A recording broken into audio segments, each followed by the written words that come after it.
Waking up in his hotel room was by far the darkest moment in Seattle. A cold, silent awakening, one he hadn't expected. However, he didn't dwell on this reality. Costello took a firm grip on this sheer smothering of truth and faced his enemies. He was saddened by missing out on the accompaniment of his spectral guests, but projected an odd sigh of relief in their void. He readied himself for their presence, while dreading their continuity. Maybe he could just leave Seattle with a sense of renewal and get on with what life he still managed. August 6th, 2017, 11:30 hours. Costello emptied his pockets before a shower. What information would he reveal before beginning his day? The first item out of his pockets was his parking ticket. The ticket he threw on the dash of the Jeep he rented. The ticket for the parking structure he put inside of the Jeep that should be parked somewhere in Seattle, not at his hotel. Everything else in his pockets made sense. His wallet was chaotically stuffed with bills. His personal sundries and personal protection were status quo from yesterday. The parking ticket was a problem.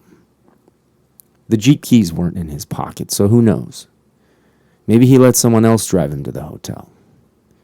Maybe he just grabbed the ticket and left the Jeep. That makes absolutely no sense. But Costello would appreciate senselessness at the moment. Find the keys again. Find the fucking keys again. The keys were lying at the foot of the door next to a black hooded sweatshirt that didn't belong to him. This was a fucking rendition of his first identified blackouts. Waking up with no memory, but plenty of evidence he carried on like Hunter Thompson on ether and mescaline. He did this. No one else. Whatever happened, he did it.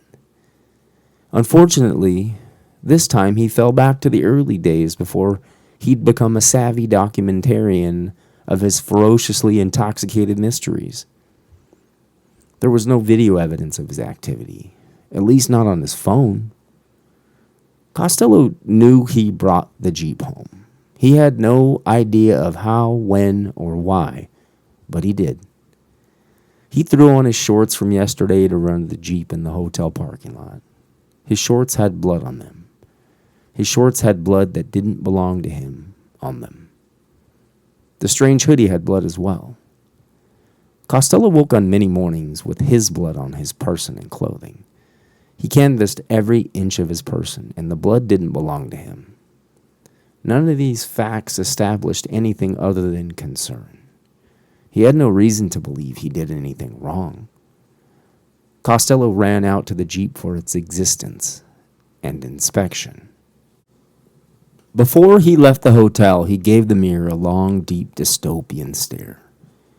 He justified his current status in his cozy hotel room as a safe place and stacked his chips in his favor each time he found another reason to justify he'd done nothing wrong. A brisk walk out to the Jeep gave him a bump in confidence.